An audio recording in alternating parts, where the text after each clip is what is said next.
코로나 바이러스가 전 세계로 확산되는 가운데 현재 2월 27일 한국은 확진자가 1,600여 명에 이르고 사망자가 12명이 되었습니다. 이로써 한국은 전 세계에서 중국 다음으로 두 번째로 확진자가 많은 위험국가가 되었는데요. 신천지 이놈들을 확 위기경보가 최고 단계인 심각 단계로 상향된 만큼 더욱 코로나 바이러스에 주의하고 예방해야겠습니다. 오늘은 코로나 바이러스를 즉각적이고 효과적으로 예방할 수 있는 방법을 소개해드리려 합니다. 코로나 바이러스 예방은 크게 두 가지로 분류할 수 있죠. 첫 번째, 코로나 바이러스에 대한 근원적 차단, 발열, 호흡곤란 등의 증상이 있는 사람과의 접촉을 피하고 외출 시에는 마스크를 착용하는 등 우리가 이미 잘 알고 있는 사항이죠. 근데 뭐 증상이 있는 사람 안 만나려 한다고 그게 마음대로 되나요? 어찌됐든 생활을 하려면 회사도 나가야 하고 학교도 가야 하는 말이죠. 그래서 오늘 제가 말씀드리려고 하는 사항은 두 번째 카테고리의 예방법, 피치 못하게 사람들이 많은 장소에 가야 할 때, 다시 말해 코로나 바이러스에 노출될 가능성이 있을 시의 예방법입니다. 코로나 바이러스에 노출되었다고 모두가 감염되는 것은 아니에요.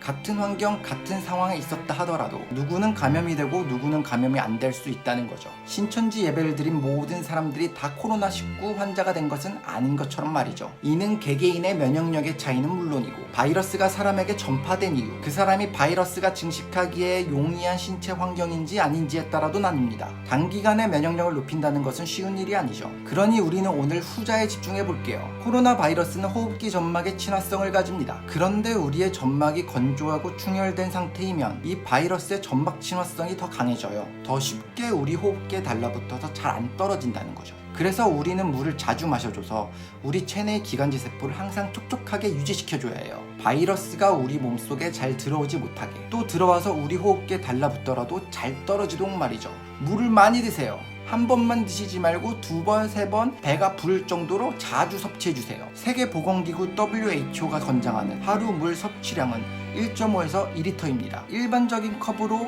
8잔에서 10잔 정도 되는 양인데 어차피 배부를 정도로 자주 마셔줘야 이 권장 섭취량을 채울 수 있을 거예요. 또 우리 몸의 호흡기에는 이렇게 바이러스, 세균과 같은 외부 물질이 들어왔을 때 이를 걸러주는 섬모라는 구조가 있습니다. 그런데 이 점막이 건조하게 되면 섬모 운동이 잘 안 돼요. 그래서 바이러스를 잘 걸러주지 못하게 되죠. 하지만 우리가 물을 많이 마셔서 섬모 운동이 활발해지면 이 바이러스가 우리 호흡기에 머물지 못하고 기침 재채기를 통해 밖으로 배출이 되거나 아니면 위쪽으로 넘어가 강한 산성인 위산에 의해 죽게 됩니다. 결과적으로 물을 자주 마셔줌으로써 우리는 바이러스에 노출이 되어도 바이러스가 잘 달라붙지 않고 또 달라붙더라도 잘 떨어져서 배출이 되는, 즉 바이러스의 증식이 어려운 신체 환경을 만들 수 있다는 거죠. 그러니 코로나 바이러스가 유행하는 동안만이라도 회사, 학교 등 사람이 많은 곳에 가야 할 때는 텀블러를 챙겨서 물을 자주 마셔주는 것은 어떨까요? 우리 몸의 환경을 변화시킬 수 있는 차가운 물보다는 체온과 비슷한 미지근한 물이나 따뜻한 물을 마셔주세요.